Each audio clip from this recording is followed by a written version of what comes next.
عالم کو چمکاتا ہوا آیا، وہ ایک دامان بخشش پھول برساتا ہوا آیا۔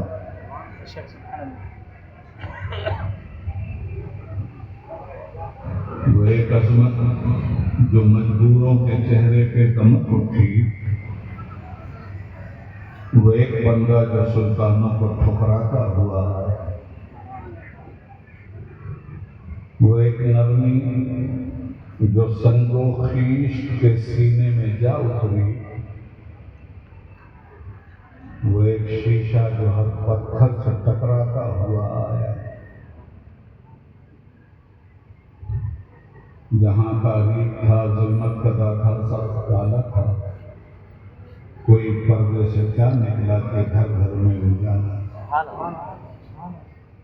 آپ تمامی حضرات کو 1500 سالہ جشن عید میلاد النبی مبارک۔ محترم سامعین، ہم یہ جشن کیوں مناتے ہیں؟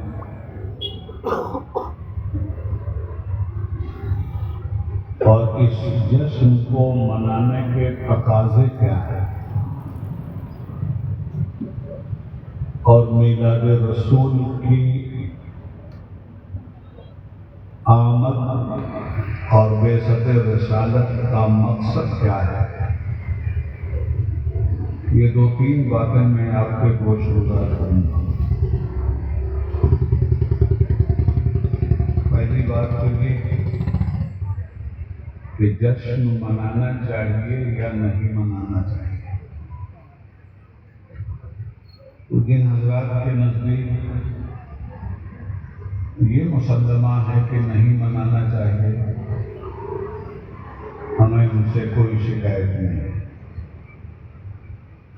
ہمارا موقف یہ ہے کہ منانا چاہیے، اور کیوں منانا چاہیے اس کی ایک وضاحت کریں۔ خوشی منانا انسان کے نیچر میں پروردگار نے رکھ دیا ہے۔ گڑبڑ نہیں، بالکل نہیں، خوب اللہ کرنا نکلے گا۔ سننے بیٹھے ہو کہ کھلانے بیٹھے ہو؟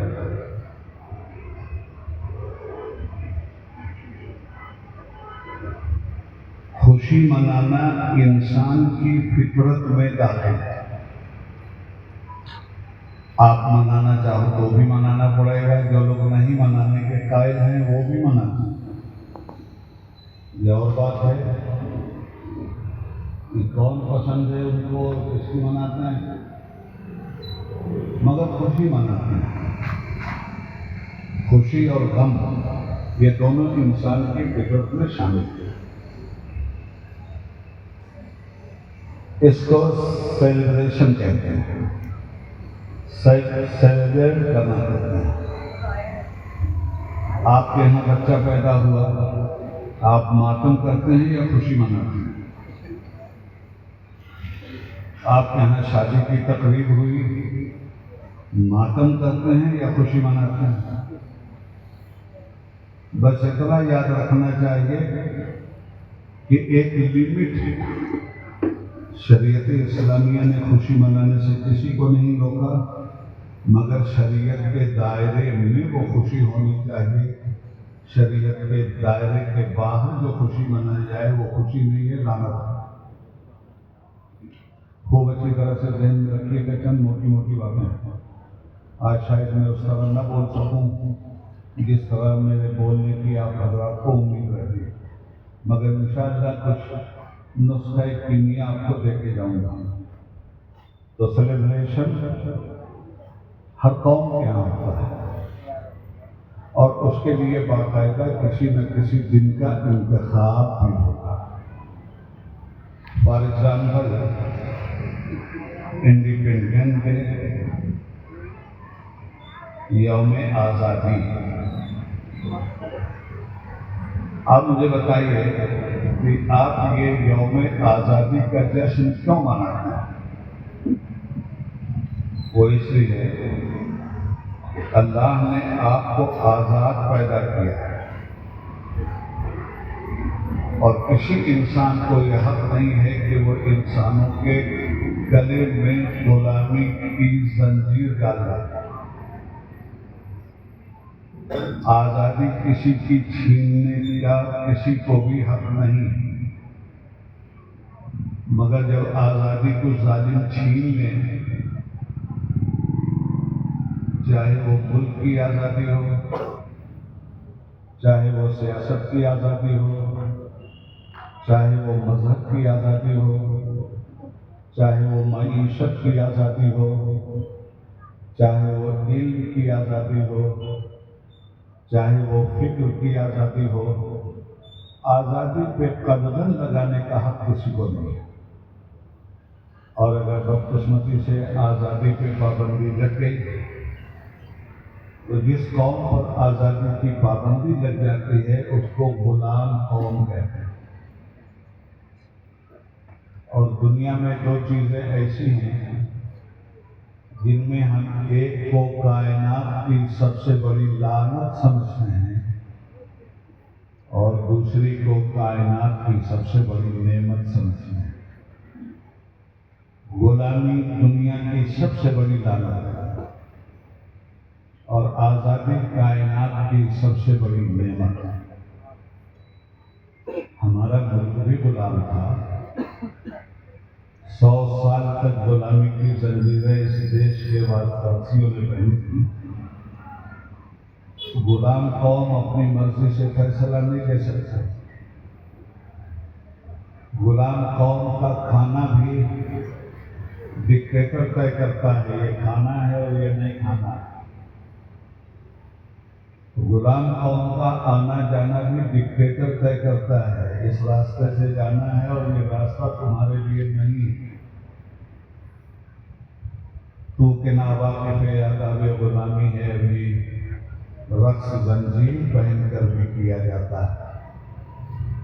غلام قوموں کو ان کے مالک ہاتھوں میں ہتھکڑی اور پیروں میں زنجیر پہنا کر رقص کروایا کرتے ہیں۔ ہم لوگ تو ماشاءاللہ آزادی کے دور کے لوگ ہیں، مگر باپ دادا ہمارے غلامی کا درد جھیل چکے ہیں اور اس غلامی سے آزادی کے لیے قربانیاں دینی پڑتی ہیں۔ اور جب قومیں غلامی کا تلاوہ توڑ کر آزادی کی سڑک پہ مسکراتی ہیں تو جو تاریخ آزادی بنتی ہے، لوگ اس کا جشن مناتے ہیں، اسے سیلیبریٹ کرتے ہیں۔ اور دنیا میں جو آزادی کو سیلیبریٹ نہ کرے اور اس کے خلاف بکواس کرے تو سمجھ میں بات آ جاتی ہے کہ یہ غلاموں کا بندہ ہے اور آزادی سے اسے نفرت۔ حضرات محترم، تو آپ کو بھی 100 سال تک غلامی کا درد جھیلنا پڑا تھا۔ 15 اگست 1947 کو جشن آزادی آپ کو حاصل ہوگا۔ کون ہے جو اپنی آزادی کی فطرت کو غلامی کے پہلے بٹھائے؟ جب 15 اگست آتا ہے، ہر ہندوستانی آزادی کی خوشی میں جھوم جاتا ہے اور آزادی منانے کے جتنے بھی جائز طریقے ہو سکتے ہیں وہ سارے طریقے استعمال میں لائے جاتے ہیں۔ اسی طرح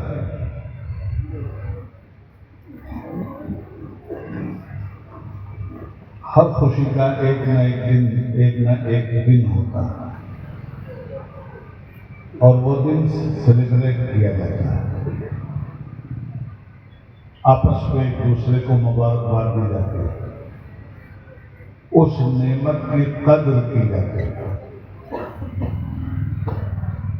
آزادی آپ کو 47 میں ملی، مگر 2014 سے لے کر آج تک گورے انگریزوں کی کالی اولادوں نے آپ کی آزادی پہ سب خون مارا اور آج آپ کو محسوس ہو رہا ہوگا کہ کم سے کم مسلمان اس ملک میں آزاد نہیں۔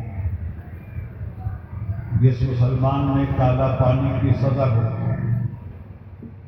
جس مسلم قوم کے 18,000 علماء نے جامع شہادت اس ملک کی آزادی کے لیے پی لیا،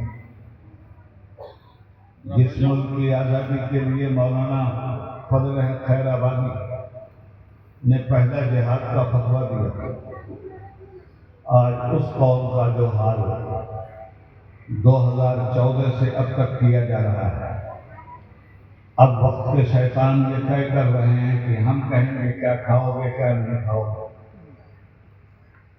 اب ہم طے کریں گے تمہیں کیسے جینا ہے اور کیسے مرنا ہے۔ بے پڑھا لکھا مسلمان بھی اسے محسوس کر رہا ہے اور پڑھا لکھا مسلمان بھی۔ ایک آفت آئی ہوئی ہے جو ہمیں دور غلامی کی یاد دلاتی ہے۔ جہاں تک اس ملک میں آزادی کے سیلیبریشن کی بات آئی،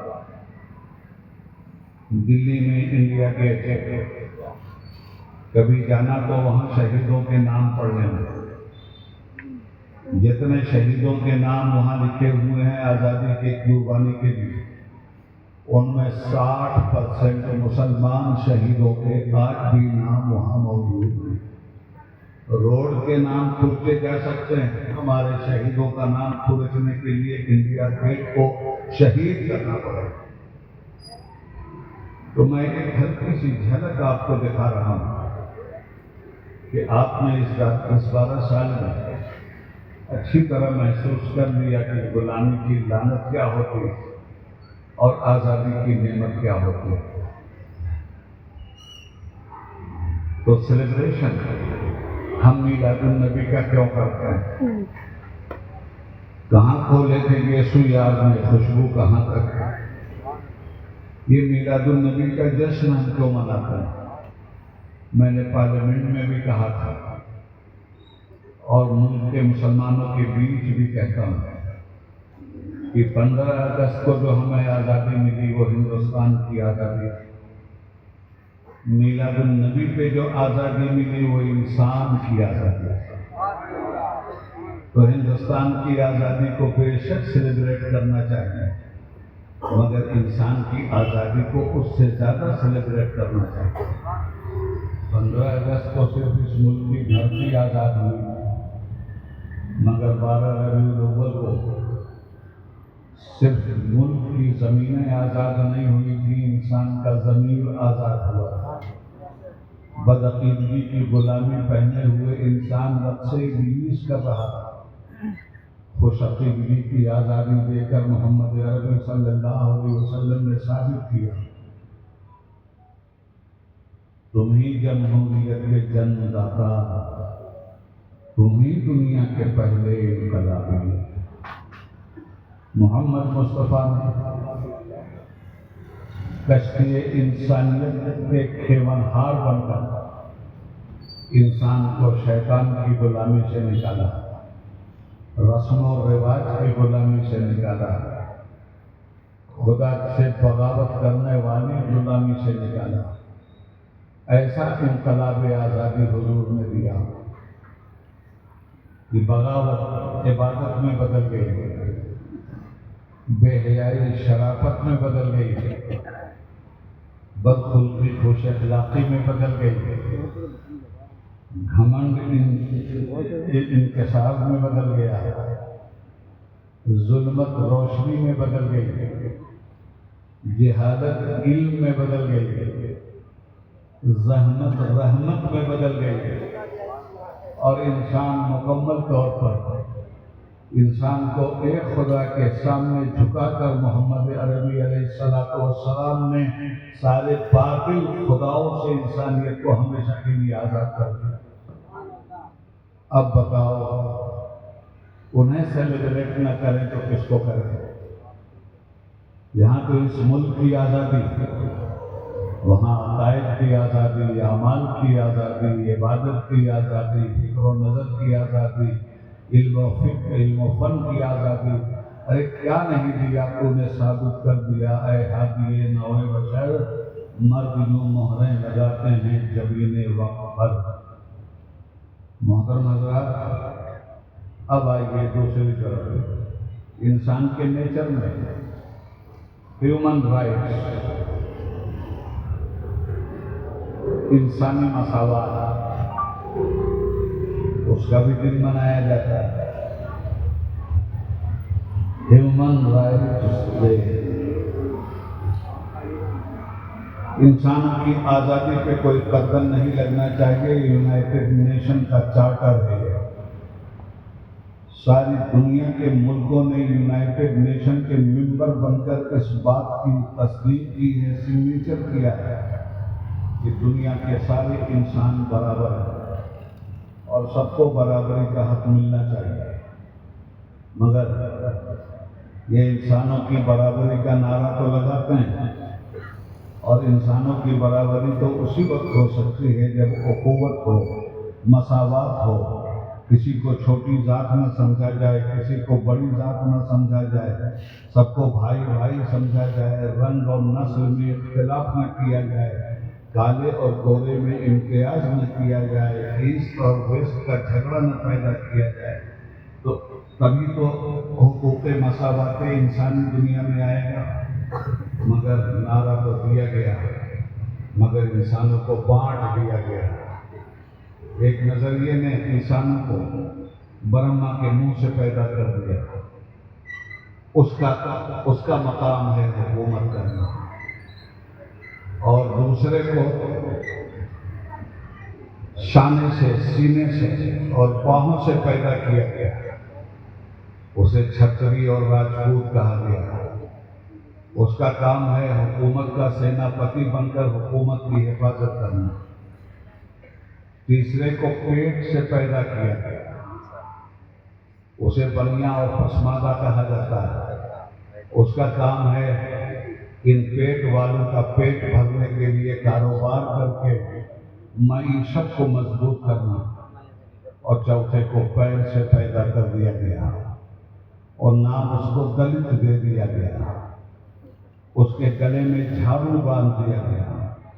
تو جو لوگ انسانی مساوات کی بات کرتے ہیں، انہوں نے انسانی مساوات پیدا کیا یا انسانیت کو بے عزت کر کے رکھ دیا۔ تو اگر تمہیں انسانی مساوات ہی کا جشن منانا ہے تو عید میلاد النبی مناؤ، جس نے مکہ کے فتح ہو جانے کے بعد ایک کالے حبشی کو، ایک ایتھوپین کو، ان کی بھی حیثیت ان سرداروں کے سامنے دلت ہوئی جیسی تھی، مگر میرے مصطفیٰ آپ نے اس طرح حقوق انسانی کی حفاظت فرمائی کہ کعبے سے اذان دیتا ہے ایک حبشی صحابی، کعبے سے اذان دیتا ہے ایک حبشی صحابی، اب ذات پرستی سے کہو ڈوب کے مر جائے۔ کعبے سے اذان دیتا ہے ایک حبشی صحابی، اب نسل پرستی سے کہو ڈوب کے مر جائے۔ تو اگر حقوق انسانی کا دن منانا ہے، اگر ہیومن رائٹس منانا ہے تو میلاد النبی مناؤ، جس نے اس طرح ہیومن رائٹس کو دیا کہ بلال کو حضرت علی سے بھی اوپر لے جا کے کھڑا کر دیا، بلال کو حضرت ابوبکر سے بھی اوپر لے جا کر کھڑا کر دیا، عمر فاروق اور عثمان سے بھی اونچا لے جا کے کھڑا کر دیا۔ جب کعبے کی تطہیر ہو گئی، بتوں کو کعبے سے نکال دیا گیا، باطل خداؤں کو پاش کر دیا گیا، اور اس کے بعد اذان دینے کی جب بات آئی تو ہر مرتبے کا صحابی اچک کے رسول اللہ کو دیکھ رہا تھا، کاش ہمارا نصیبہ کھل جائے اور کعبے کی چھت پہ کھڑے ہو کر اذان دینے کا شرف ہم کو حاصل ہو جائے۔ کبھی ابو بکر للچائی نظروں سے حضور کو دیکھ رہے تھے، کبھی حضرت عمر امید بھری نظروں سے حضور کو دیکھ رہے تھے، کبھی حضرت عثمان رسول اللہ کو حسرت بھری نظروں سے دیکھ رہے تھے، کبھی مولا علی مشکل کشا رسول اللہ کو محبت بھری نظروں سے دیکھ رہے تھے، اور لوگ سمجھ رہے تھے کہ السابقون الاولون میں کسی نہ کسی کو یہ شرف مصطفیٰ دیں گے کہ وہ کعبے کی چھت سے کھڑا ہو کے اذان دے گا۔ ارے اس عمر کو بھی یہ مقام نہیں ملا جس عمر نے مسلمان ہوتے ہی کعبے میں نماز و اذان کا اعلان کر دیا تھا۔ نہیں کام کرنے کا اب کافروں سے، یہ ایمان لاتے ہی فاروق بولے، بابا کے تو حضرت بزانے سے ہر دو بجے دی کا ٹنکا سویرے سویرے۔ انہیں بھی یہ موقع نہیں ملا، حضور نے ایک دائرانہ نگاہ اپنے ساتھ پہ ڈالی تو حضور کو بلال کی مصیبت یاد آ گئی۔ اسی مکے میں بلال کو پتھروں پہ تڑپا کے مارا گیا۔ اسی مکے میں بلال کو شرک کو قبول کرنے کے لیے کہا جاتا تھا، اور جب نہیں سنتے تھے تو کافر اول و حبل کہتے تھے اور کوڑے مارتے تھے، اور بلال قل هو اللہ احد کہتے تھے اور کوڑوں کا استقبال کرتے تھے، اللہ الصمد کہتے تھے، کوڑوں کا استقبال کرتے تھے، لم یلد ولم یولد کہتے تھے، کوڑوں کا استقبال کرتے تھے، ولم یکن له کفوا احد کی زبان پہ جاری تھا۔ آج بھی ہو جو براہیم شاہی ماں پیدا آج کر سکتی ہے انداز گلستان پیدا۔ آج رسول اللہ کو اپنے بلال کی ساری مصیبتیں یاد آ رہی تھی، اور جس کو زمانے نے دھتکار دیا تھا، جس کو چھوٹی ذات کہہ کے سر پہ نظر کیا گیا تھا، آج اس کا مقام اتنا اونچا اللہ کے رسول نے کر دیا، آواز دیا فین بلال، بلال کہاں؟ ترقی میرے آقا کے پاس آئے، کہا بلال تیری زندگی بھر کی مصیبتوں کا انعام تجھے دے رہا ہوں، یہ شرط کسی کو بھی نہیں حاصل ہوگا۔ بلال حکم دیتا ہوں کعبے کی چھت پہ چڑھ جاؤ اور اللہ کی تکبیر کا بلبلہ بلند کرو۔ یہ اجنبی بلالی تھی، سارے صحابہ نیچے کھڑے تھے، بلال چھت پہ کھڑے تھے۔ جس کو پیروں سے پیدا کرنے کا پاکھنڈ پیدا کیا گیا تھا، آج اسے دلت کہنے والے دیکھیں کہ جب وہ پسماندہ قوم کا انسان نبی کے چرنوں میں آیا تو نبی نے وہاں لے جا کے اس کے پیر کو رکھ دیا جہاں کے نیچے تمام سرداروں کے سر لگا۔ کعبے سے اذان دیتا ہے ایک حبشی صحابی، اب نسل پرستی سے کہو ڈوب کے مرو۔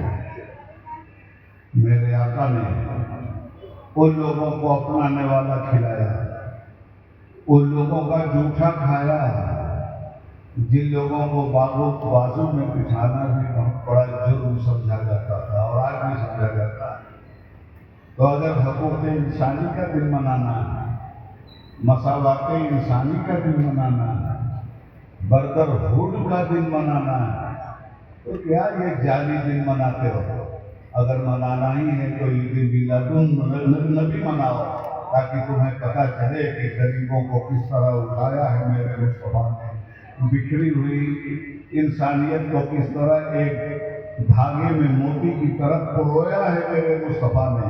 ہم اس لیے جشن میلاد النبی مناتے ہیں، اور باجا کاجا جو کرتے ہیں وہ جشن میلاد النبی نہیں مناتے، اس کا مذاق اڑاتے ہیں۔ یہ ڈھول ڈھمک جو کرتے ہیں یہ میلاد النبی نہیں مناتے، میلاد النبی سے کھلواڑ کرتے ہیں۔ میلاد النبی منانے والا بتوں کی پوجا کرنے والوں کو اللہ کے نبی نے اللہ کی عبادت میں مصروف کر دیا۔ ایک بت اور ہے جو سب کے دلوں کے اندر موجود ہے، جس کا نام نفس ہے، وَنَهَا النَّفْسَ عَنِ الْهَوَىٰ، جو رسول اللہ کی پیروی میں زندگی کو گزارے، رسم و رواج کی پیروی میں زندگی گزارے، وہ بھی بت کا پجاری ہے اور اس بت کا نام ہے اس کا نفس۔ یاد رکھیے گا یہ سب سے بڑا بت ہے، یہ لات سے بڑا بت ہے، یہ ہبل سے بڑا بت ہے، یہ عزا سے بڑا بت ہے، دنیا کے جتنے بت ہیں سب سے بڑا کافر ہے یہ، جو آپ کی خواہشات کو شریعت کے خلاف پوری کرواتا ہے۔ وَنَهَا النَّفْسَ عَنِ الْهَوَىٰ، وہ لوگ بتوں کے پجاری ہیں جو اپنی خواہشات کی پوجا کرتے ہیں۔ اور ظاہر ہے کہ نفس بغاوت چاہتا ہے شریعت سے، اور شریعت نفس کو کچلنا چاہتی ہے۔ اسی لیے آپ نے دیکھا ہوگا کہ اولیاء کرام اس نفس کو کچلنے کے لیے کیسا کیسا مجاہدہ کر کے گزرے ہیں۔ صوفیاء اعظام کی تاریخ پڑھیے، اس نفس کو کتنا کچلا ہے۔ حضور غوث الاعظم روزہ رکھنے ہیں تو نفس نے کھانا مانگا تو حضور غوث الاعظم نے اس نفس کو کھانا نہیں دیا، پانی سے 1 سال تک افطار کرتے رہے۔ جب پانی سے 1 سال کی افطار ختم ہوئی تو نفس نے پانی مانگا، تو اب آپ نے پانی کو بھی، نفس کو پانی بھی نہیں دیا۔ عرض یہ کر رہا ہوں کہ جب اس طرح اس دشمن سے لڑنے کا حوصلہ پیدا ہوتا ہے تب کوئی مومن کہلاتا ہے، مسلم کہلاتا ہے۔ اور یہی سے یہ مزاج ملا کہ جب اس انگار خاکی میں ہوتا ہے یقین پیدا تو کر لیتا ہے یہ بالوں پرے روح نمی پیدا۔ حضرات گرامی، اللہ کے حبیب نے نفس سے آزادی ہمیں دی۔ وہ سیلیبریشن